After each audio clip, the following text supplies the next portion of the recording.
नमस्कार जय जगन्नाथ जय माँ बिरजा समस्त को स्वागत करुच्ची मिस राउत यूट्यूब चैनल को। तो पिला माने आज आम पढ़ा तपस्विनीर पत्र जोटा कि लिखिं गंगाधर मेहर जार कवि होती गंगाधर मेहर। तो आम आज से तपस्विनीर पत्र पढ़ा। तपस्विनी किए किए क्या पत्र लिखिले कौन पाई यार ना तपस्विनीर पत्र रहा सब डिटेल्स जाना। तो ता पूर्वर ये मुझे कही रखुच्छी जो मैंने बड़पणर क्लास को करना डिस्क्रिप्शन तार लिंक अच्छी ठीक अच्छे। जो मैंने बड़पणर क्लास करना पूर्वर मु बड़पणर क्लास कर सारी जो मैंने कहीन जाकि तुम मैंने देखिपर डिस्क्रिप्शन तार लिंक अच्छी नचेत miss Raut YouTube channel miss Raut YouTube channel जो प्लेलिस्ट अच्छी प्लेलिस्ट जो अच्छी से तुम मानकर +2 सेकेंड ईयर सब क्लास नोटिफिकेशन पाइज। ओके तो आज जाना तपस्विनी। तो पिला माने ये तपस्विनी कहले क्या बुझाए आ पत्र कौन तपस्विनी कहले एठी सीता को बुझाए। तपस्विनी कहले एठी सीता को बुझाई थाए। आउ सीतांकर पत्र कौन तपस्विनी कहले कौन सीता को बुझाए सीतांकर पत्र कौन सीता क्या पाखु पत्र लिखिबे ये सब गुड़ाक आम जाना है। तो प्रथमे तपस्विनीर पत्र विषय जाना पूर्वर आम टिके ताकू लिखि कवि स्वभाव कवि गंगाधर मेहर विषय जाना। से कौटी जन्मग्रहण करमती राधानाथ कथा मुझे राधानाथ बड़पण कवितार कवि कविवर राधानाथ राय बालेश्वर केदारपुर ठार जन्मग्रहण करते। ठीक से हीपरी गंगाधर मेहर कौटी जन्मग्रहण कर बरगढ़ जिलार बरपल्ली ठारे बरगढ़ जिलार बरपल्ली ठारे है बरपल्ली ठारे सी जन्मग्रहण करबे कौन ना सब डिटेल्स आम ये जापर। ये देख तर डिटेल्स सब रही। गंगाधर मेहर 1862 बरगढ़ जिलार बरपल्ली ठारे जन्मग्रहण करते 1924 मृत्यु कथा कहुई 1924 मृत्यु कथा कहुई। आउर लेखा सब कौन कौन रही ना काव्य इंदुमती किचकबद्ध प्रणय बल्लरी तपस्विनी अर्घ्य थाली कविता किल्लोड़ उत्कल लक्ष्मी रसरत्नाकर पद्मिनी एगुड़ाक हूँ काव्य है। रचना संभार आम जानिले आमे पढ़ुचंती ई तपस्विनी पत्र तपस्विनीर पत्र पढ़ुचंती है।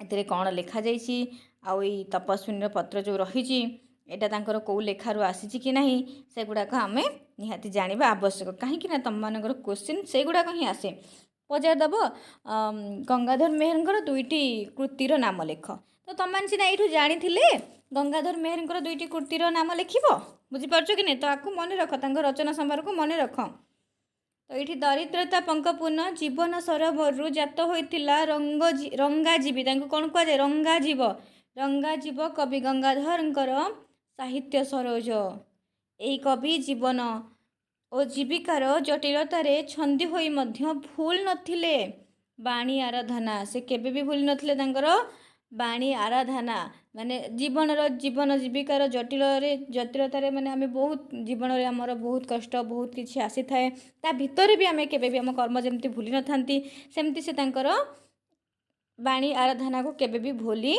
नथिले। देवी कृपामयी सरस्वती करुणारू कविता रचना तांकर पक्षे सहज और स्वाभाविक हो पड़ा। तो कहार करुणारू ना सरस्वती करुणारू तांकर पक्षे कौन है ना तांको पक्षे कविता रचना करने सहज और स्वाभाविक हो पड़ा। कवि थिले भारतीय परंपरार जड़े दृढ़ समर्थक। तांको विषय किछिटा जानीगल तापरे वर्तमान जानिबा आमे पढ़ा जाऊँ तपस्विनीर पत्र संपर्क में कौन रही तपस्विनीर पत्र देख ये जो तपस्विनीर पत्र आमे पढ़ुचंती जो कविताटी पढ़ुचंती एटा तपस्विनी काव्य आसी अच्छी है। एटा फास्ट एटा गोटे क्वेश्चन इम्पोर्टाट पॉइंट क्लास जो मैंने भी करुच लेखिकी रख तपस्विनीर पत्र जो रही तपस्विनी काव्यरू आसी अच्छी है। जन अपवाद भयरू मर्यादा पुरुषोत्तम रामचंद्र सती सीता को निर्वासिता करते सी आश्रम मैंने आसी रिटर्न आसी फेरी आसी कौटी अयोध्या को आसी पुणी लोक मैंने केते कथा सीता को कहले जेहेतु से बाहर बुलिकी आइचंती। तो लोक मानकर कथा को शुणिकी लोक मानकर जो अपवाद रही ତ ତାର ଭୟରୁ ମର୍ଯ୍ୟାଦା ପୁରୁଷୋତ୍ତମ ରାମଚନ୍ଦ୍ରଙ୍କୁ କୁହାଯାଏ। ତ ସିଏ ପ୍ରଥମେ ଜଣେ ରାଜା, ତ ରାଜାଙ୍କର ଧର୍ମ ହେଉଛି ପ୍ରଜାମାନଙ୍କର କଥା ଶୁଣିବା, ପ୍ରଜାମାନଙ୍କର ସେବା କରିବା, ଯେଉଁଟାକି ପୂର୍ବ ପଡ଼ପଣରେ ପଢ଼ିକି ଆସିଛ ହେଲା। ତ ଏଇଠି ସେ ତାଙ୍କ ପାଇଁ ପ୍ରଜାମାନଙ୍କ ପାଇଁ ସତୀ ସୀତାଙ୍କୁ ବି ଛାଡ଼ି ଦେଇଥିଲେ। ବାଲ୍ମୀକି ଆଶ୍ରମରେ ଅନ୍ତଃସତ୍ତ୍ୱା ସୀତାଙ୍କର ଆରମ୍ଭ ହୁଏ ପତିହିତ ସାଧିନୀ ତପସ୍ୟା। ଦୁଇ ରାଜପୁତ୍ରଙ୍କୁ ସମୁଚିତ ଶିକ୍ଷା ପ୍ରଦାନ କରି ଦେବୀ ରାମାୟଣ ପାଠରେ ଯୋଗ୍ୟ କରନ୍ତି। ତ ତାଙ୍କୁ ପାଠ ପଢ଼ିବା ସହିତ ରାମାୟଣ ମଧ୍ୟ ଶିଖେଇଥିଲେ। ସଂଯୋଗବଶତଃ ରାମାୟଣ ଗାନ କରି ଲବକୁଶ ପହଞ୍ଚି ଯାଇଛନ୍ତି କେଉଁଠି? ଅଯୋଧ୍ୟାରେ। ମାନେ ସଂଯୋଗ କିଛି ମାନେ ସେମିତି ନଥିଲା, ସଂଯୋଗରେ ପହଞ୍ଚି ଯାଇଛନ୍ତି ଅଯୋଧ୍ୟାରେ। ସାକ୍ଷାତ ହୁଏ ପିତା ପୁତ୍ରଙ୍କର। ଯେତେବେଳେ ଅଯୋଧ୍ୟାରେ ସେ ପହଞ୍ଚିଛନ୍ତି, ଏ ଯେଉଁ ଷ୍ଟୋରିଟା ଆମେ ପଢ଼ିବା ତା କଥା କିଛିଟା ଏଠି କହୁଛି। ଯେତେବେଳେ ଅଯୋଧ୍ୟାରେ ପହଞ୍ଚିଛନ୍ତି ସେତେବେଳେ ପିତା ପୁତ୍ର ଦୁହିଁଙ୍କର ସାକ୍ଷାତ ହେଲା, କିନ୍ତୁ ପରିଚୟ ହୋଇନଥାଏ। ପିତା ଜାଣିନାହାନ୍ତି କି ସିଏ ତାଙ୍କ ପୁତ୍ର ବୋଲି, କି ପୁତ୍ର ବି ଜାଣିନାହାନ୍ତି ସେ ତାଙ୍କର ପିତା ବୋଲି। କିନ୍ତୁ ସେଇଠି ଜାଣିଥିବେ, ତୁମମାନେ ତ ଏଇଟା ଷ୍ଟୋରିଟା ବି ଟିଭିରେ ଦେଖିଥିବ ନା, ଏଇଟା ଷ୍ଟୋରି ଟିଭିରେ ଦେଖିଥିବ, କିଛି ଅସୁବିଧା ହେବନି। ଥରେ ଦୁଇଥର ବି ଚାହିଁଲେ ଦେଖିଦେଇ ପାରିବ ହେଲା। ଦେଖିଦେଲେ ତୁମର ସବୁ କିଛି ଆଇଡ଼ିଆ ଆସିଯିବ। ସାକ୍ଷାତ ହେଲା ପିତା ପୁତ୍ରଙ୍କର, କିନ୍ତୁ ପରିଚୟ ନଥାଏ। ପରଦିନ ପ୍ରଭାତରୁ ପ୍ରସ୍ତୁତ ହୁଅନ୍ତି ଲବକୁଶ ଅଯୋଧ୍ୟା ଯିବା ପାଇଁ ଋଷି ବାଲ୍ମୀକିଙ୍କ ସହିତ। ଏଇଟା ବି ମନେ ରଖିବ, କାହା ସହିତ ସିଏ ଅଯୋଧ୍ୟା ଯାଇଥିଲେ ନା ଋଷି ବାଲ୍ମୀକିଙ୍କ ସହିତ। ସୀତା ସେତେବେଳେ ସମସ୍ତ ବିଷୟ ଶୁଣି ମର୍ମାହତ ହୁଅନ୍ତି। ତାଙ୍କର ହଠାତ୍ ରାମଚନ୍ଦ୍ରଙ୍କ ଉପରେ ସନ୍ଦେହ ଜାତ ହୁଏ। ଏ ଜନ୍ମ ପାଇଁ ଏକ ପତ୍ନୀ ବ୍ରତ ଅବଲମ୍ବନ କରିଥିବା ରାମଚନ୍ଦ୍ର କ'ଣ ତେବେ ଦ୍ୱିତୀୟ ପତ୍ନୀ ବରଣ କଲେ? ନହେଲେ ଯଜ୍ଞ କାର୍ଯ୍ୟ କରୁଛନ୍ତି କିପରି? ଯେତେବେଳେ ସୀତା ଜାଣିଛନ୍ତି କି ଅଶ୍ୱମେଧ ଯଜ୍ଞର ଆୟୋଜନ କରୁଛନ୍ତି କିଏ? ରାମଚନ୍ଦ୍ର ଅଶ୍ୱମେଧ ଯଜ୍ଞର ଆୟୋଜନ କରୁଛନ୍ତି। ସୀତାଙ୍କ ପାଖରେ ଖବର ପହଞ୍ଚି ଯାଇଛି। ତ ସୀତା ସେଇଠୁ ଭାବିଛନ୍ତି କି ଯିଏ ଏକ ଜନ୍ମ ପାଇଁ ଏକ ପତ୍ନୀ ବ୍ରତ ଅବଲମ୍ବନ କରିଥିଲେ ସେଇ ରାମଚନ୍ଦ୍ର ଦ୍ୱିତୀୟ ପତ୍ନୀ କେମିତି ବରଣ କଲେ? କାହିଁକିନା ଅଶ୍ୱମେଧ ଯଜ୍ଞ କରିଲେ ସେଠି ନିହାତି ଦ୍ୱିତୀୟ ଜଣେ ପତ୍ନୀର ଆବଶ୍ୟକ ଅଛି। ତ ସୀତା ଭାବିଛନ୍ତି ରାମଚନ୍ଦ୍ର ବୋଧେ ଆଉ ଜଣଙ୍କୁ ବିବାହ କରିଛନ୍ତି, ଆଉ ଜଣଙ୍କୁ ବରଣ କରିଛନ୍ତି। ତ ପତ୍ନୀର ଆବର୍ତ୍ତମାନରେ ଯଜ୍ଞ କାର୍ଯ୍ୟ ଅସମ୍ଭବ, କାରଣ ସେଠି ପତ୍ନୀ ନଥିଲେ ସେ ଯଜ୍ଞ ହେବ ନାହିଁ। ସନ୍ଦେହୀ ନାରୀ ମନ ପତି ଦେବତାଙ୍କର ଉଦ୍ଦେଶ୍ୟରେ ଏକ ପତ୍ର ଲେଖିଛି। ଅର୍ଥାତ୍ ଯେତେବେଳେ ସୀତାଙ୍କ ମନରେ ଏ ସନ୍ଦେହ ଉପୁଜିଛି କି ମୋତେ ଛାଡ଼ିକି ଆଉ ଜଣଙ୍କୁ ବିବାହ କଲେ, କି ଯଜ୍ଞ ନହେଲେ ତ ସମ୍ଭବ କେବେ ବି ହେଇପାରିବନି ବିନା ପତ୍ନୀରେ, ତ ତାଙ୍କ ମନରେ ଯେଉଁ ସନ୍ଦେହଟା ଆସିଛି, ସେ ସନ୍ଦେହ ଯାହା ବି ସନ୍ଦେହ ରହିଛି କି ପତ୍ନୀ ଆଉ ଗୋଟେ ପତ୍ନୀ ଗ୍ରହଣ କରିଛନ୍ତି କ'ଣ, ସେଗୁଡ଼ାକ ସବୁ ସେ ପତ୍ରରେ ଲେଖିଛନ୍ତି। ତାହା ହିଁ ଆଲୋଚ୍ୟ କବିତାର ପ୍ରସଙ୍ଗ। ମନ ଭିତରେ ସନ୍ଦେହ, ନାରୀଜନ ସୁଲଭ ଈର୍ଷା, କିନ୍ତୁ କଣ୍ଠରେ କାରୁଣ୍ୟ। ଅବଶ୍ୟ ପାତିବ୍ରତାରେ ବା ପତିବ୍ରତା ଯେଉଁଟା କୁହାଯାଉଛି ମହତ୍ତ୍ୱରେ ତାଙ୍କର ସକଳ ନାରୀ ଜନୋଚିତ ଭାବନା ସଂଗବିତ ହୋଇପଡ଼ିଛି। ଦେବୀ ସୀତା ପରିଣତ ହୋଇଛନ୍ତି କାରୁଣ୍ୟ ଓ ଆଦର୍ଶର ମୂର୍ତ୍ତିମନ୍ତ ପ୍ରତୀକ ରୂପରେ। ତ ଏଠି କ'ଣ କୁହାଗଲା? ସୀତାଙ୍କ ମନରେ ପ୍ରଶ୍ନ, କାହିଁକିନା ନାରୀମାନେ ତ ସନ୍ଦେହୀ, ସତ କଥା। ନାରୀ ମନ ସବୁବେଳେ ସନ୍ଦେହରେ ହିଁ ଥାଏ, କିଏ କେମିତି କଲା, କ'ଣ କରିଦେଲା, କ'ଣ ନାହିଁ। ତ ସୀତା ବି ସେଇଠୁ ସିଏ ବି ଜଣେ ନାରୀ। ତ ତାଙ୍କ ମନରେ ବି ସନ୍ଦେହ ଆସିଛି ରାମଚନ୍ଦ୍ରଙ୍କୁ ନେଇକି। ମର୍ଯ୍ୟାଦା ପୁରୁଷୋତ୍ତମ ହେଲେ ବି ତାଙ୍କର ମନରେ ପ୍ରଶ୍ନ ଆସିଛି ସୀତାଙ୍କର, ତାଙ୍କ ପ୍ରତି, ତାଙ୍କ ସ୍ୱାମୀଙ୍କ ପ୍ରତି, ତାଙ୍କର ପତିଙ୍କର ପ୍ରତି। ତ ସେଇ ପତ୍ରକୁ ସେ ଲେଖିଛନ୍ତି। ଚାଲ ଆମେ ସେଇ ପତ୍ରକୁ ପଢ଼ିବା। ତ ଏଇଠି ପ୍ରଥମେ କୁହାଯାଇଛି ଶରଣ ବତ୍ସଳ ଧ୍ୱଜ ରିପୁ ଗଜାଙ୍କୁଶ। ତ ଶରଣର ଅର୍ଥ ପିଲାମାନେ ହେଉଛି ଆଶ୍ରୟ ହେଲା। ଶରଣ ବତ୍ସଳ, ବତ୍ସଳ ମାନେ ଯିଏ ବାତ୍ସଲ୍ୟ ସ୍ନେହରେ ବାନ୍ଧି ରଖନ୍ତି। ଶରଣ ମାନେ ଆଶ୍ରୟ। ବତ୍ସଳ ମାନେ ଯିଏ ବାତ୍ସଲ୍ୟର ସ୍ନେହରେ ବାନ୍ଧି ରଖନ୍ତି। ଧ୍ୱଜ ମାନେ ସମସ୍ତେ ଜାଣିଛ ପତାକା ହେଲା, ପତାକା। ରିପୁ ମାନେ ବି ସମସ୍ତେ ଜାଣିଥିବ ପ୍ରାୟ ଶତ୍ରୁ। ରିପୁ ମାନେ ସମସ୍ତେ ଜାଣିଛ ଶତ୍ରୁ ବୋଲି। ଗଜାଙ୍କୁଶ ପିଲାମାନେ ଏଇଠି କହିଲେ ହାତୀଙ୍କୁ ଯେଉଁ ଅଙ୍କୁଶ ଦ୍ୱାରା ଆୟତ କରାଯାଇଥାଏ। ଗଜ ମାନେ ହାତୀ ସମସ୍ତେ ଜାଣିଛ। ଅଙ୍କୁଶ କହିଲେ ହାତୀକୁ ଗୋଟେ କ'ଣ ଲୁହା ଯେଉଁ କଣ୍ଟା ବା ଅସ୍ତ୍ର ଦ୍ୱାରା ଗୋଟେ ଆୟତ କରାଯାଇଥାଏ। ଯେଉଁ ମାହୁନ୍ତ ମାନେ ଥାଆନ୍ତି ସେମାନେ ତାଙ୍କ ପାଖରେ ଗୋଟେ ରଖିଥାନ୍ତି ନା ହାତୀକୁ ଆୟତ କରିବା ପାଇଁ। ତ ଏଇଠି ଗଜାଙ୍କୁଶ ଅର୍ଥାତ୍ ହାତୀକୁ ଯେଉଁ ଅଙ୍କୁଶ ଦ୍ୱାରା ଆୟତ କରାଯାଏ ତାହାର ନାଁ ହେଉଛି ଗଜାଙ୍କୁଶ। ତ तो शरण माने आम जानिले आश्रय, वत्सल माने भी जानिले वात्सल्य स्नेह बांधि रखा किसी भी, ध्वज माने पताका, रिपु माने शत्रु, गजांकुश माने हाथी को जो अंकुश द्वारा आयत कराए। ताहले ओभरऑल जो पादटी आम ये देखा पाचे आर अर्थ कौन?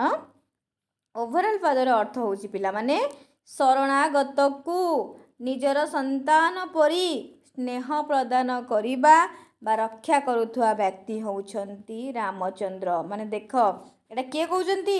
सती सीता, सीता पत्र रे जणाउछंती। प्रथमे जो पत्र लिखिले से कौन कहले?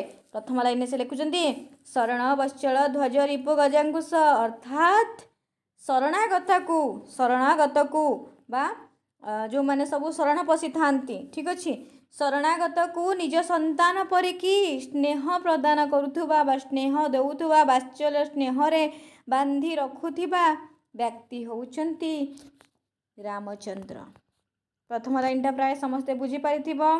तापर लाइन कौन अच्छी ना दुख गिरी वज्र जही देखती विदुष, विदुष माने ये पंडित मानक कहुच्छी, पंडित मानक है दुख गिरीर वज्र जही देखती विदुष, अर्थात जेमिति इंद्रंकर वज्र गिरी मानकु छेदन करे, इंद्रंकर वज्र गिरी मानकु छेदन करे, ठीक सही परी जेमिति इंद्रंकर वज्र गिरी को छेदन करिथाए, ठीक सही परी रामचंद्रंकर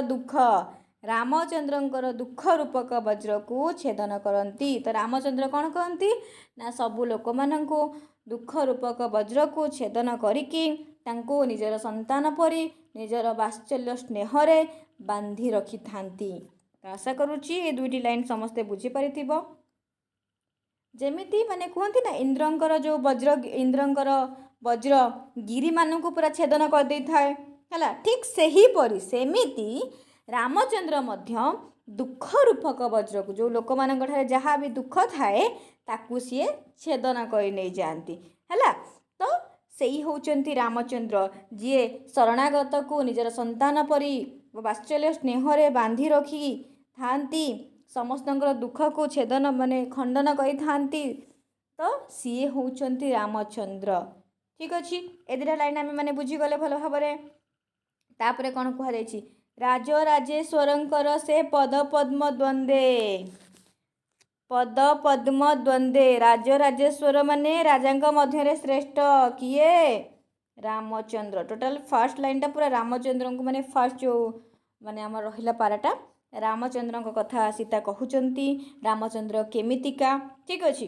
राजा राजेश्वरंक से पद पद्म द्वंद्वे, अर्थात जे राजा मानक मध्य श्रेष्ठ, राजा मानक मध्य श्रेष्ठ सेई तांकरी पद पद्म द्वंद्वे, अर्थात तांकर जो दुईटी पद्म पाद रही, ठीक अच्छे, पद्म पाद रही दिन भिकारुणी दुरु नत सिरे बंदे। तो ये से कहउचंती राजा मानक मध्य जे श्रेष्ठ से रामचंद्रंकर जो दुईटी पद्म परी पाद रही है, दिन भिकारुणी बोली ये सती सीता निजको कहते, दिन भिकारुणी क्वेश्चन अच्छी, दिन भिकारुणी बोली किए कहते ना सीता कहते मु दूररू नत सिरे, नत माने माने तुम मानकर नुआई, सिरे माने मुंड समस्त जानिच, अर्थात मुंड नुआई वंदना करुछि। बुझिपाइल? सीता ये प्रथम माने जो पाराटा अच्छी कौन कहले पुणी, तो यही लाइन से कौन कहते मु दिन भिकारुणी, मो निजको मु दिन भिकारुणी बोली कहूची, दूररू मुंड नुआई नत सिरे है, मुंड नुआई मु तमर वंदना करुची, तमर पद पद्म, तमर जो दुईटी पाद अच्छी पद्म परी पाद अच्छी, तो तारी पाखरे मो मुंड नुआई वंदना करुची। बुझिपाइल? ताहले से वंदना करिकी कौन कहउचंती सेटा भी जानिबा है। करिबाकू मधु आशा तिमिर भेदन, कातरे कांतारे थाई करे निवेदन। तो ये पाद पद्म से कौन वंदना करुछंती ना करिबाकू मधु आशा तिमिर भेदन, अर्थात मधु माने तुम जानिथिबो मधुर है, तिमिर माने समस्ते जानिच अंधार। तो ये ताहले रामचंद्र को सीता कौन कहउचंती ना करिबाकू मधु आशा तिमिर भेदन, अर्थात मु मधुर आशा रूपक अंधकार को भेद कर, मो मन रे जो प्रश्न उठी जो प्रश्न उंकी मारी ଯେଉଁ ଅନ୍ଧକାର ଘୋଟି ଯାଇଛି ତାକୁ ଦୂର କର। କାତରେ ଅର୍ଥାତ୍ ଦୁଃଖରେ କାନ୍ତାରେ ମାନେ ଏଠି ଜଙ୍ଗଲ କଥା କୁହାଯାଉଛି ବା ବଣ କଥା କୁହାଯାଉଛି ହେଲା। ଥାଇ କରେ ନିବେଦନ ଅର୍ଥାତ୍ ମୁଁ ଜଙ୍ଗଲରେ ଥାଇ ମୁଁ ଦୁଃଖରେ ଥାଇକି ଜଙ୍ଗଲ ମଧ୍ୟରେ ଦୁଃଖରେ ରହିକି ମୁଁ ତୁମକୁ ନିବେଦନ କରୁଛି ମୋ ମନ ଭିତରେ ଯେଉଁ ଆଶା ରହିଛି ମାନେ ଯେଉଁ ଅନ୍ଧକାର ରହିଛି ତାକୁ ତୁମେ ଦୂର କର, ତାକୁ ତୁମେ ଭେଦ କର। ବୁଝିପାରିଲ ଏ ଦୁଇଟା ଲାଇନ୍? ଯେଉଁ କଷ୍ଟ ଶବ୍ଦ ଗୁଡ଼ାକର ମାନେ ତମମାନଙ୍କୁ ଲାଗୁଛି ଏ ଶବ୍ଦ ଗୁଡ଼ାକ କଷ୍ଟ ଅଛି, ତାର ଅର୍ଥ ଗୁଡ଼ାକ ବି ମୁଁ କହିଦେଉଛି, ତାକୁ ଲେଖି ରଖ ହେଲା।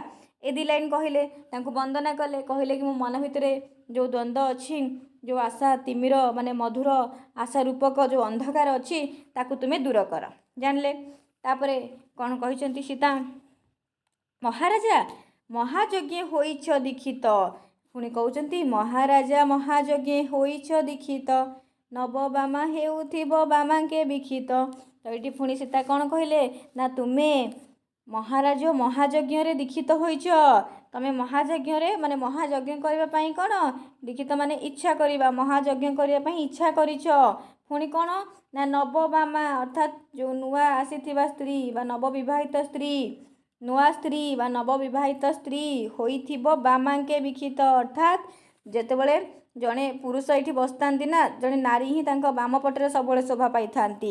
ତ ଏଠି ସୀତା ରାମଚନ୍ଦ୍ରଙ୍କୁ କହୁଛନ୍ତି ତମେ ଯେଉଁ ମହାଯଜ୍ଞ ଆରେଞ୍ଜ କରିଛ ବା ଆୟୋଜନ କରିଛ, ତ ତମର ସେଇ ଯଜ୍ଞରେ ତମ ବାମ ପକ୍ଷରେ କିଏ ଶୋଭା ପାଉଥିବ ନା ନବବାମା ଅର୍ଥାତ୍ ସେଇ ଯେଉଁ ନୂଆ ବିବାହିତ ସ୍ତ୍ରୀ ଶୋଭା ତ ପାଉଥିବ ନା, ଏଇ କଥା କହିଲେ ସତୀ ସୀତା।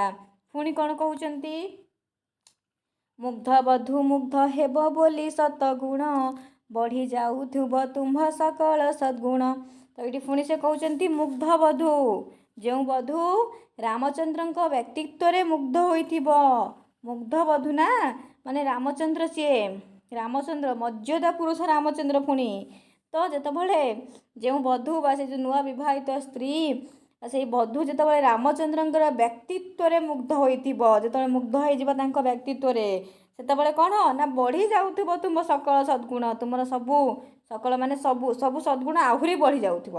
ଯେହେତୁ ଜଣେ ବଧୂ ତୁମର ବ୍ୟକ୍ତିତ୍ୱରେ ଆହୁରି ମୁଗ୍ଧ ହୋଇଯାଉଛନ୍ତି, ତାହେଲେ ତୁମର ବି ସବୁ ସକଳ ସବୁର ବା ସବୁ ସଦ୍ଗୁଣ ଗୁଡ଼ାକ, ସବୁ ଭଲ ଗୁଣ ଗୁଡ଼ାକ ଆହୁରି ବଢ଼ି ଯାଉଥିବ।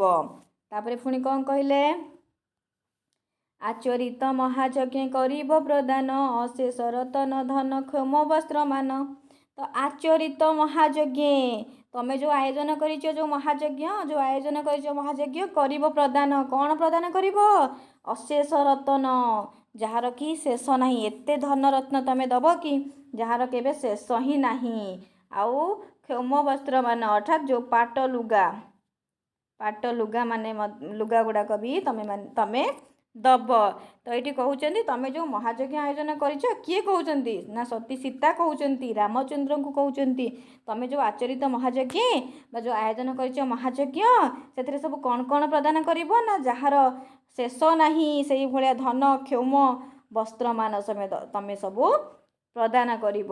ସୁନା ରୂପା ଲୁଗା, ପାଟ ଲୁଗା, ବସ୍ତ୍ର ଯାହା ବି ଅଛି, ଯାହାର କି ଶେଷ କେବେ ବି ନାହିଁ, ସେଇଭଳିଆ ତୁମେ ପ୍ରଦାନ କରିବ। ତାପରେ କ'ଣ କହିଛନ୍ତି? ତାପରେ ଏଠି କହିଛନ୍ତି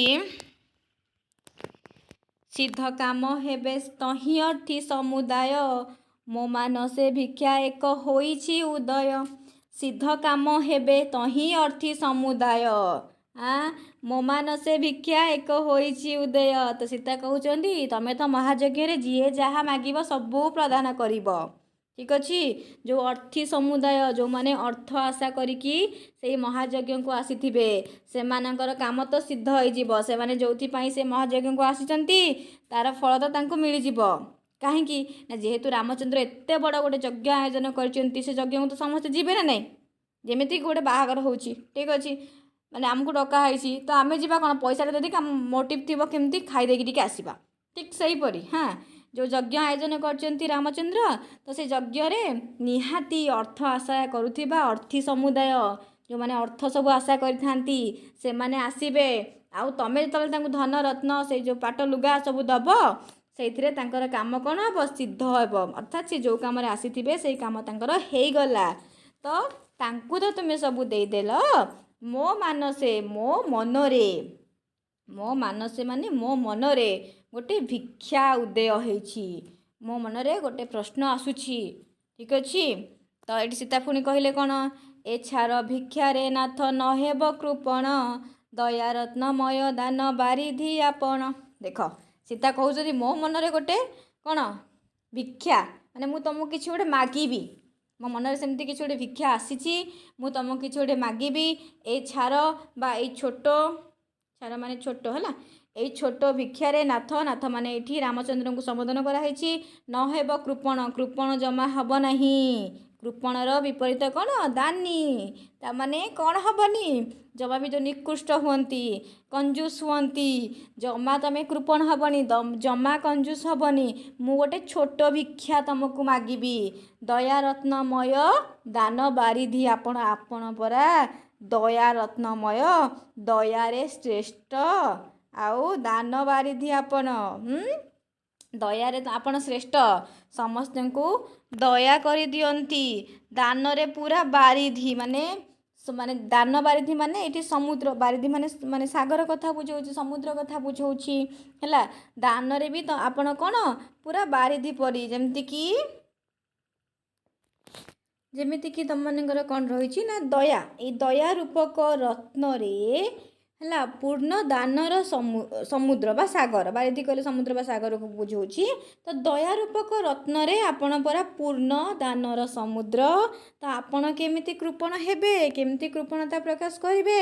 ନିହାତି ମୁଁ ଯେଉଁ ଛୋଟ ଭିକ୍ଷାଟି ମାଗୁଛି ଆପଣ ତାକୁ ପରିପୂର୍ଣ୍ଣ କରିବେ ବା ମୋତେ ଦେବେ। ଆଉ ପୁଣି କ'ଣ ଲେଖିଛନ୍ତି ସୀତା ନା, ମୁଁ କିଏ ତାହା ଜାଣିବାର ନୁହେଁ ଆବଶ୍ୟକ, ସଦା ତୁମ୍ଭେ ତାପସଙ୍କ ଅଶାନ୍ତି ନାଶକ। ତ ପୁଣି ମାନେ କହିଛନ୍ତି ସୀତା, ମୁଁ କିଏ ତାହା ଜାଣିବା ତମର କିଛି ଆବଶ୍ୟକତା ନାହିଁ। ତୁମେ ସବୁବେଳେ କ'ଣ ନା ତାପସ, ଅର୍ଥାତ୍ ଯେଉଁ ମୁନି ଋଷି, ଯେଉଁ ତପସ୍ୟା ଯେଉଁମାନେ କରିଥାନ୍ତି ସେମାନଙ୍କର ଅଶାନ୍ତି ନାଶକ, ଅର୍ଥାତ୍ ସେମାନଙ୍କ ଦୁଃଖ ସମସ୍ୟା ସବୁବେଳେ ତମେ ଦୂର କର। ତ ତାପସଙ୍କୁ କିଛି ତୁମ୍ଭ ନଥାଏ ଅଦେୟ, ମୁହିଁ ତପସ୍ୱିନୀ ମୋତେ ନ କରିବ ହେୟ। ତ ସେ କହୁଛନ୍ତି ପୁଣି କ'ଣ ନା ତମେ ସବୁବେଳେ ସେଇ ଯେଉଁ ତାପସ ମାନେ, ଅର୍ଥାତ୍ ଯେଉଁ ମୁନି ଋଷି ଯେଉଁମାନେ ତପସ୍ୟା କରିଥାନ୍ତି ସେମାନଙ୍କ ଦୁଃଖ ଯନ୍ତ୍ରଣା ଯାହା ବି ଅଛି ସବୁକୁ ତମେ ନାଶ କରିଥାଅ। ଆଉ ତାପସଙ୍କୁ କିଛି ତୁମ୍ଭ ନଥାଏ ଅଦେୟ, ତାପସଙ୍କୁ ତୁମର କିଛି ନଥାଏ ଅଦେୟ। ତ ଏଠି ସେ ପୁଣି କ'ଣ କହୁଛନ୍ତି ନା ଏମିତି କିଛି ଜିନିଷ ନାହିଁ ଯେଉଁଟାକି ଅଦେୟ, ଅର୍ଥାତ୍ ଦିଆଯାଇପାରିବ ନାହିଁ। ତାପସଙ୍କୁ କିଛି ତୁମ୍ଭ ନଥାଏ ଅଦେୟ, ଏମିତି କିଛି ଜିନିଷ ନାହିଁ ଯେଉଁଟାକି ତୁମେ ତାପସଙ୍କୁ ବା ତପସ୍ୟା କରୁଥିବା ଲୋକମାନଙ୍କୁ ବା ମୁନି ଋଷିମାନଙ୍କୁ କିଛି ଅଦେୟ ବା କିଛି ଦେଇପାରିବ ନାହିଁ। ତୁମ ପାଖରେ ତ ସବୁ କିଛି ଅଛି, ତୁମେ ସବୁ କିଛି ଦେଇପାରିବ। ଆଉ ସବୁବେଳେ ତ ତୁମେ ତାଙ୍କର ସୁଖ ଦୁଃଖରେ ଛିଡ଼ା ହୁଅ, ତାଙ୍କ ଦୁଃଖକୁ ତାଙ୍କ କଷ୍ଟକୁ ନାଶ କର। ତାହେଲେ ମୁଁ ହିଁ ତପସ୍ୱିନୀ, ମୁଁ ବି ଗୋଟେ ତପସ୍ୱିନୀ, ମୋତେ ହେୟ କରିବ ନାହିଁ। ଠିକ୍ ଅଛି, ମୁଁ ବି ତପସ୍ୱିନୀ, ମୋତେ ହେୟ କରିବ ନାହିଁ। ମୁଁ ଯାହା ମାଗୁଛି ମୋତେ ନିହାତି ଦେବ। ଯେ ହୋଇଛି ଆଜି ତୁମ୍ଭ ଅଙ୍କର ଭାଜନ, ଭକ୍ତି ଭରେ ଦେଖୁଥିବେ ଜଗତର ଜନ।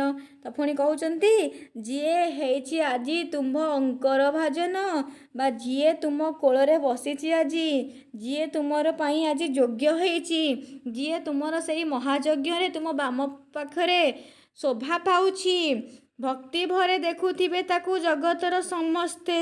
ଦେଖିଲ ଗୋଟେ ନାରୀ ପ୍ରତି କେତେ ଈର୍ଷା, କେତେ ସନ୍ଦେହ। ତ ଏଇଠି ବୁଝିପାରୁଛ କି ନାହିଁ, ସୀତା ମୂଳରୁ ଜାଣିନାହାନ୍ତି ସେଠି କିଏ ଅଛନ୍ତି କ'ଣ ନାହିଁ, କିନ୍ତୁ ଯେତେବେଳେ ଖାଲି ଜାଣିଗଲେ କି ତାଙ୍କ ସହିତ ମାନେ ଅଶ୍ୱମେଧ ଯଜ୍ଞ ଆୟୋଜନ ହେଉଛି ମାନେ ନିହାତି ରାମଚନ୍ଦ୍ର ଆଉ କାହାକୁ ବିବାହ କରିଥିବେ। ସେଥିପାଇଁ ତାଙ୍କ ମନରେ କେତେ ସାରା ଭାବନା ଆସିଯାଉଛି ନା ଯିଏ ତୁମ ପାଖରେ ବସିଥିବ, ଯିଏ ତୁମ ଅଙ୍କର ଭାଜନ ହେଇଥିବ, ଯିଏ ତୁମ କୋଳରେ, ଅଙ୍କ ମାନେ କୋଳ ହେଲା, କୋଳରେ ବସିଥିବ, ଅର୍ଥାତ୍ ଯିଏ ତୁମର ସେ ମହାଯଜ୍ଞରେ ତୁମ ବାମ ପାଖରେ ଶୋଭା ପାଉଥିବ, ତାକୁ ତ ସମସ୍ତେ ଦେଖୁଥିବେ। ଏ ଜଗତର ଯେତେ ବି ଲୋକମାନେ ଅଛନ୍ତି ସମସ୍ତେ ଭକ୍ତି ଭାବରେ ତାଙ୍କୁ ଦେଖୁଥିବେ। ପୂର୍ବେ ସେହୁ କରିଥିଲା କେଉଁ ଘୋର ତପ, କେଉଁଠାରେ କେତେ କାଳ କେଉଁ ମନ୍ତ୍ର ଜପ।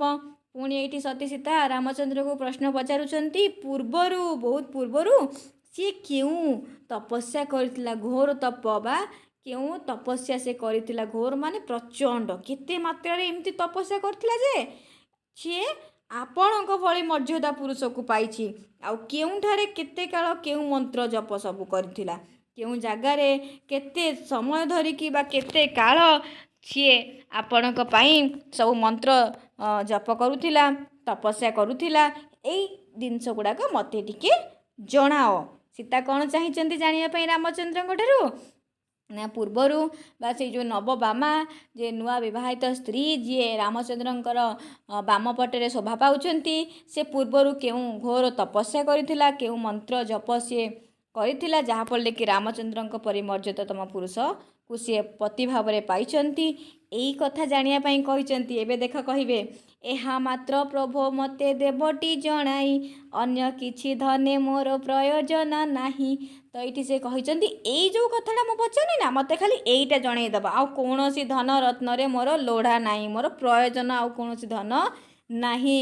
ମୁଁ ଖାଲି ଜାଣିବାକୁ ଚାହୁଁଛି ବର୍ତ୍ତମାନ ଯିଏ ଆପଣଙ୍କର ଅଙ୍କର ଭାଜନ ହେଇଛନ୍ତି, ଯିଏ ଆପଣଙ୍କର ସେଇ ଅଶ୍ୱମେଧ ଯଜ୍ଞରେ ବା ମହାଯଜ୍ଞରେ ବାମପଟରେ ଦୀକ୍ଷିତ ହୋଇଛନ୍ତି, ହେଲା, ବାମପଟରେ ଯିଏ ଶୋଭା ପାଉଛନ୍ତି, ସେ କେଉଁଠି କେତେ କାଳ କେଉଁ ମନ୍ତ୍ର ସବୁ ଜପ କରିଥିଲା, ଆଉ କେଉଁ ଘୋର ତପସ୍ୟା କରିଥିଲା, ମୋତେ ଖାଲି ଏତିକି ଜଣେଇଦବ। କୋଟି ଅଶ୍ୱମେଧେ ଯେତେ ଧନ ହୁଏ ଦାନ, ତହିଁରୁ ଅଧିକ ତାହା ହେବ ମୋର ଜ୍ଞାନ। ତ ଏଇ ଯେଉଁ କଥାଟା ମୁଁ ପଚାରିଲି ନା, ମୋତେ ଯଦି ଏତିକି ଖାଲି ଜଣେଇଦବ, କୋଟି ଅଶ୍ୱମେଧରେ ଯଦି ଗୋଟିଏ ଅଶ୍ୱମେଧ ଯଜ୍ଞ ଆୟୋଜନ କଲେ ଏତେ ସାରା ଧନ ରତ୍ନ ଆପଣ ଦେଉଛନ୍ତି, ତା'ମାନେ କୋଟି କୋଟି କୋଟି ଅଶ୍ୱମେଧ ଯଜ୍ଞ କଲେ ଯେତେ ସବୁ ଧନ ଆପଣ ଦାନ କରନ୍ତି, ତହିଁରୁ ବି ଅଧିକ ମୋର ଜ୍ଞାନ ହେବ, ବା ମୋତେ ମୋର ମାନେ ତାଠାରୁ ଅଧିକ ମୋତେ ଯେତେବେଳେ ଏଇ ପ୍ରଶ୍ନର ଉତ୍ତରଟା ମିଳିଯିବ, କୋଟିଏ ଅଶ୍ୱମେଧ ଯଜ୍ଞରେ ଯେତେ ବି ଧନ ଦାନ କରାଯାଏ ତାଠୁ ବି ଅଧିକ ମୋତେ ମିଳିଲା ଭଳିଆ ମୁଁ ଭାବିବି, ମୋତେ ଜ୍ଞାନ ମିଳିଯିବ। ତ ପୁଣି କ'ଣ କହିଲେ, ଆଉ ଏକ କଥା ମାତ୍ର ଅଛି ଅନୁରୋଧ, ଦୁଃଖିନୀର ପୁତ୍ର ଯୁଗ ଅତ୍ୟନ୍ତ ଅବଧ। ତ ସେ ପୁଣି କହୁଛନ୍ତି, ଏଇଟା ତ ମୁଁ ଆପଣଙ୍କୁ ପଚାରିଲି, ମୋର ପଚରା ଯାଇ ମାନେ ଭାବୁଥିବା ବା ମନରେ ପ୍ରଶ୍ନ ଉଙ୍କି ମାରୁଥିବା ପ୍ରଶ୍ନ, ଆଉ ଗୋଟେ ବି ଅନୁରୋଧ ମୋର ଆପଣଙ୍କ ପାଖରେ ଅଛି। ସେଇ ଅନୁରୋଧ କ'ଣ ନା, ଦୁଃଖିନୀର ପୁତ୍ର ଦ୍ୱୟ ଅତ୍ୟନ୍ତ ଅବୋଧ, ବହୁତ ଚଗଲା ସେମାନେ। ମୋ ପୁଅ ଦୁଇଟି ବା ମୋର ଏଇ ଦୁଃଖିନୀ ସୀତା ନିଜକୁ ଦୁଃଖିନୀ ବୋଲି କହୁଛନ୍ତି, ଦୁଃଖିନୀର ପୁତ୍ର ଦ୍ୱୟ ଅତ୍ୟନ୍ତ ଅବୋଧ। କ'ଣ ପାଇଁ ସେ ଅବୋଧ ହୋଇଯାଇଛନ୍ତି? ନାହିଁ ତାଙ୍କ ପିତୃକୋଳ ଆରୋହଣ ଭାଗ୍ୟ, ନ ଜାଣନ୍ତି ଜନ୍ମକାଳୁ ପିତୃ ଅନୁରାଗ। ତ କ'ଣ ପାଇଁ ସେମାନେ ଚଗଲା ହେଇଥାନ୍ତି, କ'ଣ ପାଇଁ ସେମାନେ ଏତେ ଅବୋଧ ହୋଇଯାଇଛନ୍ତି? ନା ତାଙ୍କର ନାହିଁ ପିତୃକୋଳ ଆରୋହଣ ଭାଗ୍ୟ, ପିତାଙ୍କର କୋଳରେ ବସିବାର ଭାଗ୍ୟ ତାଙ୍କର ନାହିଁ। ଜନ୍ମ ହେଲେ ତ ଆଶ୍ରମରେ ମାଙ୍କ ପାଖରେ ରହିଲେ, ତ ପିତା ସ୍ନେହ କ'ଣ, ପିତାଙ୍କର କୋଳରେ ବସିବା ଖେଳିବା ଏସବୁର ଭାଗ୍ୟ ତାଙ୍କର ନାହିଁ। ଆରୋହଣ ମାନେ ବସିବାର ଭାଗ୍ୟ ବା ଖେଳିବାର ଭାଗ୍ୟ ତାଙ୍କ ପାଖରେ ନାହିଁ।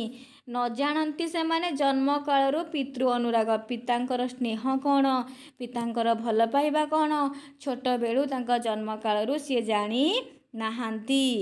ଜାଣିଛନ୍ତି ଜନନୀର ଜୀବନ କନ୍ଦାଇ, ବୀଣା ତନ୍ତ୍ରୀ ସହାକାରେ ରାମାୟଣ ଗାଇ।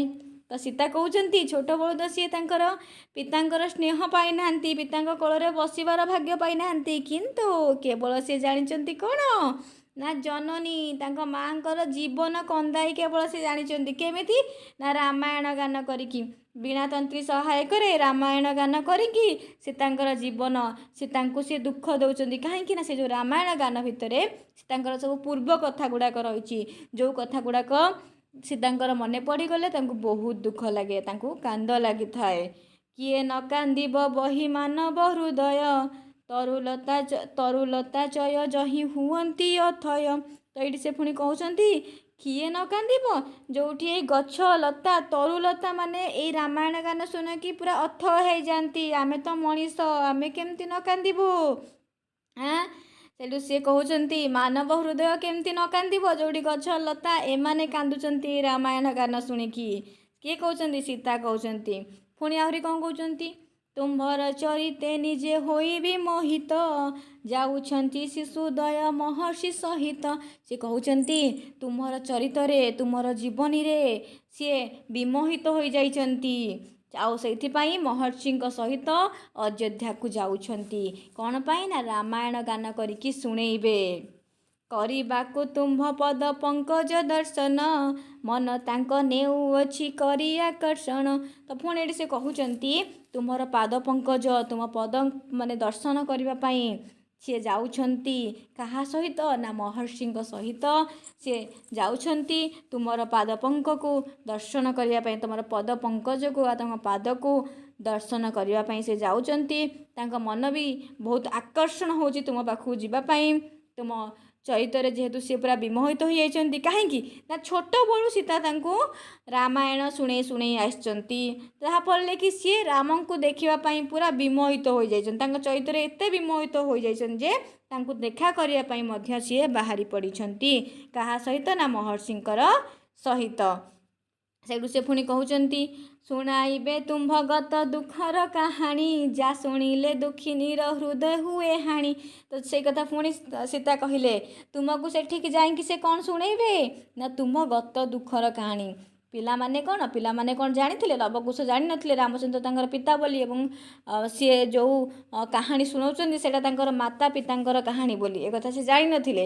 ତ ସୀତା ଏଇଠି ସେ କହୁଛନ୍ତି ତୁମର ଯେଉଁ ଗତର ଦୁଃଖ ରହିଯାଇଛି, ଯେଉଁ ସବୁ କାହାଣୀ ରହିଯାଇଛି ସେଇଗୁଡ଼ାକ ତୁମକୁ ଶୁଣେଇବାକୁ ଯାଉଛନ୍ତି। ଆଉ ଯେଉଁଟା ଶୁଣିଲେ କି ମୋ ହୃଦୟ ପୁରା ହାଣି ହେଇଯାଉଛି, ମୋତେ ବହୁତ କଷ୍ଟ ଲାଗୁଛି ମୋର ପୁରୁଣା ସବୁ କଥା ଗୁଡ଼ାକ ଶୁଣିଲେ।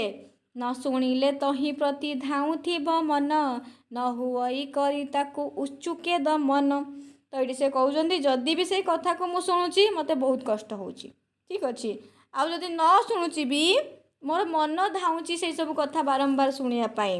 ଯେମିତିକି ଆମେ ବର୍ତ୍ତମାନ ଧନ୍ୟ ପଢ଼ା ଯାହାର ସରିଯାଇଥିବ, ସେମାନେ ତାଙ୍କର ପଢ଼ା ସମୟରେ ହଷ୍ଟେଲରେ ରହୁଥିଲେ, ବହୁତ ମଜାମସ୍ତି କରୁଥିଲେ, ଯେତେବେଳେ ସେଇ ସବୁ କଥା ମନେ ପଡ଼ିଯିବ ନା ବହୁତ କଷ୍ଟ ଲାଗିଥାଏ। କେମିତି ଥିଲୁ, କେମିତି ମଜାମସ୍ତି କରୁଥିଲୁ। ତ ପୁଣି ଆମେ କ'ଣ କରନ୍ତି, ଆମର ଯେଉଁ ସବୁ ମେମୋରି ଗୁଡ଼ାକ ଥିବ ଫଟୋ ଷ୍ଟାଟସ୍ ଷ୍ଟୋରି ଯାହା ଦେଇଥିବ ସେସବୁ ଖେଳେଇକି ଆମେ ଆଉ ଥରେ ଦେଖିଦିଅନ୍ତି। ତ ସୀତା ଏଇଠି କହୁଛନ୍ତି ନ ଶୁଣିଲେ ତ ବହୁତ କଷ୍ଟ ଲାଗୁଛି, ଆଉ ଯଦି ନ ଶୁଣିଲେ କ'ଣ ହେଉଛି ନା ମୋ ମନ ଆହୁରି ଚାହୁଁଛି ସେସବୁ କଥା ଶୁଣିବା ପାଇଁ, ଶୁଣିଲେ ମୋତେ କଷ୍ଟ ଲାଗୁଛି। ନ ହୁଅଇ କରି ତାକୁ ଉଚୁକେ ଦମନ, ଅର୍ଥାତ୍ ଉଚୁକେ ମାନେ ସେ ଆଗ୍ରହ, ସେ ଆଗ୍ରହକୁ ମୁଁ କ'ଣ କରୁଛି ନା ତ୍ୟାଗ ବି କରିପାରୁନି। ଦମନ ମାନେ ତ୍ୟାଗ ହେଲା। ସେଇ ଯେଉଁ ଆଗ୍ରହଟା ମୋର ଆସୁଛି ନା ମୋର ଗତ ଦୁଃଖର କାହାଣୀ ଶୁଣିବା କଥା, ଶୁଣିଲେ ତ ମୋତେ ବହୁତ କଷ୍ଟ ମିଳୁଛି, ନ ଶୁଣିଲେ ମୋ ମନ ଆହୁରି ଚାହୁଁଛି ସେସବୁ ଜିନିଷ ଶୁଣିବା ପାଇଁ, ପ୍ରତିଦିନ ଟିକେ ମନେ ପକାଇବା ପାଇଁ ପୂର୍ବରୁ କ'ଣ ହେଇଥିଲା କ'ଣ ନାହିଁ, କେମିତି ମୁଁ ଅଯୋଧ୍ୟାରେ ରହୁଥିଲି, କେମିତି ବନବାସରେ ଜୀବନ କଟାଉଥିଲି, ଠିକ୍ ଅଛି। ଆଉ ନ ହୁଅଇ ତାକୁ ମୁଁ ମୋ ମନରୁ ବି କାଢ଼ି ପାରୁନି, ତାକୁ ମୁଁ ସେ ଯେଉଁ ଆଗ୍ରହଟା ରହୁଛି ନା ତାକୁ ମୁଁ ତ୍ୟାଗ କରିପାରୁ ନାହିଁ। ପୁଣି ସୀତା କ'ଣ କହୁଛନ୍ତି ଧୀର ବର ସେ କଥାକୁ ଘେନି ତୁମ୍ଭ ଶ୍ରୁତି ଆଣିବ ଯଦ୍ୟପି ଦିନା ବୈଦେହୀର ସ୍ମୃତି।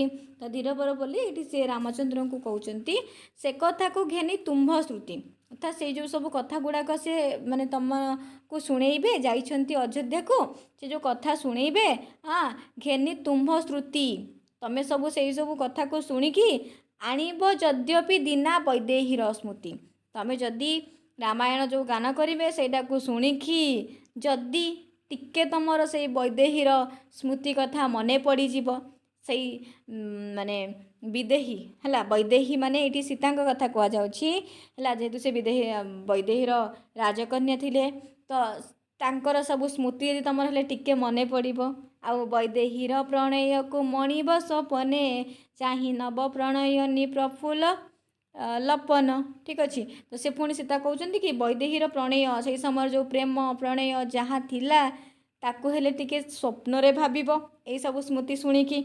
ଆଉ କେମିତି ନା ନବପ୍ରଣୟିନୀର ପ୍ରଫୁଲ୍ଲ ଲପନ, ନବପ୍ରଣୟିନୀର ବା ଯେଉଁ ନୂଆ ବିବାହିତ ସ୍ତ୍ରୀର ମୁହଁକୁ ଚାହିଁକି ହେଲେ ତମେ ଟିକେ ମୋ କଥା ମନେ ପକାଇବ ହେଲା। ଏଇ କଥାଟା ବୁଝିପାରିଲ କି ନାହିଁ? ତ ଏଇଠି ସେ ଓଭରାଲ୍ କ'ଣ କହିଲେ ନା ଧୀରବର ବୋଲି ରାମଚନ୍ଦ୍ରଙ୍କୁ କହୁଛନ୍ତି, ରାମଚନ୍ଦ୍ର ସେଇ କଥାକୁ ଘେନି ତୁମ୍ଭ ଶ୍ରୁତି, ठीक अच्छे तो आणव जद्यपि दीना वैदेहीर स्मृति तो तुम से जो सब कथा से कहे रामायण गान मध्यम शुणिकी जदि भी सीतांकर स्मृति तुम मन भितर जाग्रत हम तुम मन भितर आसीगला ताहले वैदेहीर प्रणय को मणिब स्वप्ने चाहे नव प्रणयनी प्रफुल्ल लेपन तुम पाखे जी अच्छा जो नव विवाहित पत्नी आपण जो नूतन पत्नी को ग्रहण करिसेंती तांकर माने प्रफुल्ल लपन अर्थात तांकर जो हस हस मुह है हस हस मुह को चाहिए तमे मोर प्रेम को स्वप्न परी मन कर जमीती तमे दुख कष्ट न पाओ मते भाविकी ठीक अच्छे तो ये कथा को से कहले तापर सीता पुणी कौन लिखिं यहाँ हूँ लास्ट परा लेखु थांती पत्र सती हृदय विकले पत्र धौत हेउ थाए नयनर चले तो कवि कहते कवि किए गंगाधर मेहर कहते सीता बहुत कष्ट यही पत्र को लिखुंट रामचंद्र पाई आउ नयनर जल सी धोई हो जाऊँगी से पत्र जो पत्रटी लिखुंट सीता आखिर जो लुह बहुची से नयनर जल पत्र धोई हो जाऊ थाए आउ कि लेखिबी बोली भाबुथिली बसी आसीगले कुशल मुदे हसी हसी तो ये से कहते मुझे भी कौन लिखि था लिखी बोली भाबुली किंतु सेतिकी समय से समय किए लवकुश मुदे टिके टिके हसी हसी से कौन कले आसिकी पहुँची गले से सीतांकर लेखा आउ है तो ये हूँ तुम मानकर जो तपस्विनीर पत्र विषय अच्छी ठीक अच्छे तपस्विनीर पत्र आशा करुँ तपस्विनी पत्र समस्ते भल भाव में बुझी ठीक अच्छे तो बिट बाय बिट तो मुझे तुमको बुझे देती कौटी भी तुम मान डाउट रोचे निहाती टिके कमेंट कर मोर बुझेवा शैली तुम मानक केमती लगुच ताको भी कमेंट कर ठीक अच्छे निज सांग मानक टिके शेयर करदे पिला माने जदि एजाए मिश्राउ चैनल को माने सब्सक्राइब करन ताहले सब्सक्राइब निहाती करदेव धन्यवाद जय जगन्नाथ आ बहुत जल्दी मुझे शॉर्ट क्वेश्चन गुड़ाक भी आलोचना करदेवी है शॉर्ट क्वेश्चन गुड़ाक।